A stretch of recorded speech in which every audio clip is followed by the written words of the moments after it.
हर हर महादेव।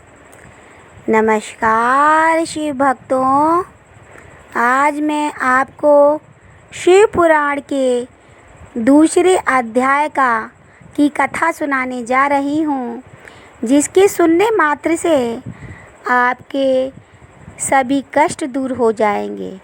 जब भी आप मानसिक रूप से परेशान हो और कोई भी आपको रास्ता नज़र ना आए, तो आप इस शिव पुराण के दूसरे अध्याय का श्रवण कर लें, आपको अति लाभ प्राप्त होगा।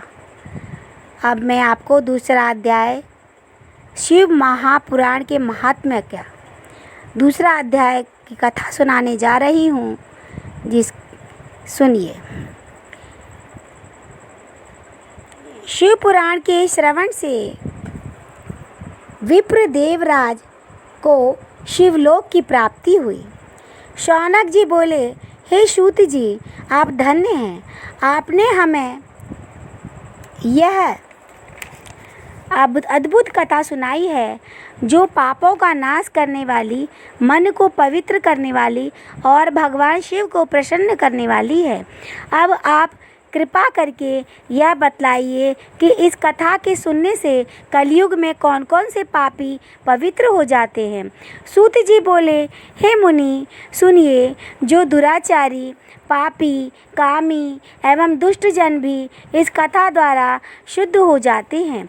जो लालची, मिथ्याभासी, पिता माता को दुख देने वाले, दंभी, पाखंडी और हिंसक भी शुद्ध हो जाते हैं। इसी के श्रवण करने से अपने वर्ण एवं आश्रम से पतित द्वेषी जन भी कलयुग में तर जाते हैं।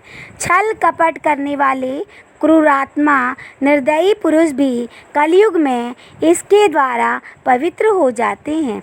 जो ब्राह्मणों के धन से पलते हैं, महाव्यभिचारी हैं, वे भी इसके द्वारा तर जाते हैं। जो पाप परायण, शठ, अपवित्र, दुर्बुद्धि, देव द्रव्य एवं साधुओं का द्रव्य खाने वाले पुरुष भी इसके द्वारा पवित्र हो जाते हैं।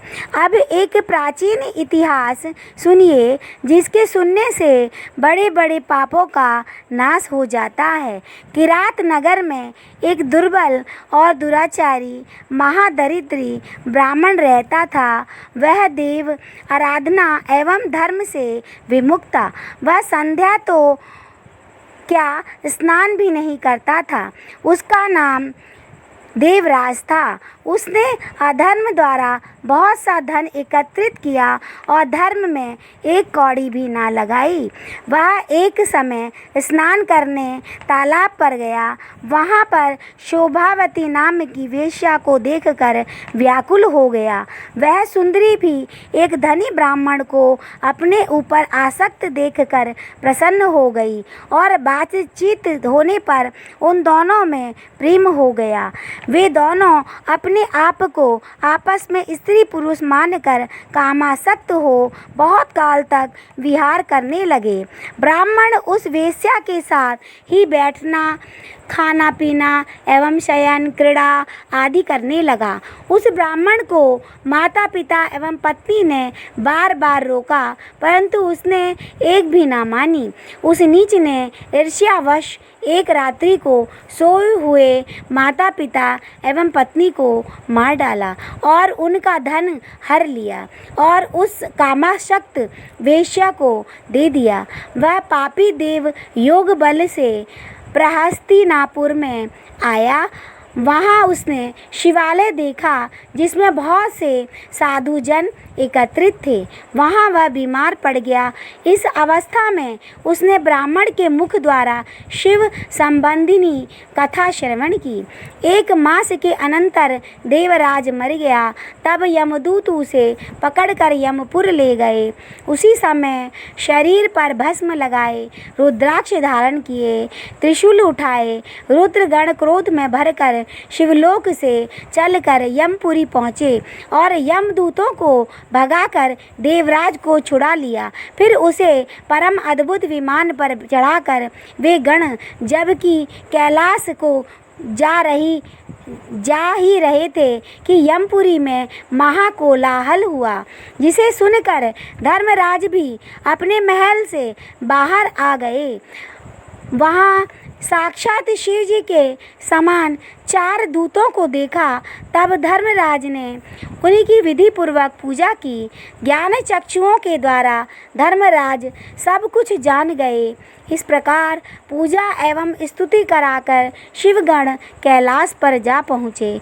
वहाँ पार्वती जी के सहित दया सागर शिव जी को उसे आकर अर्पित किया। आपका अपना चैनल शिव पुराण में शिव महात्म्य कथा का जो दूसरा अध्याय है ये समाप्त हो रहा है।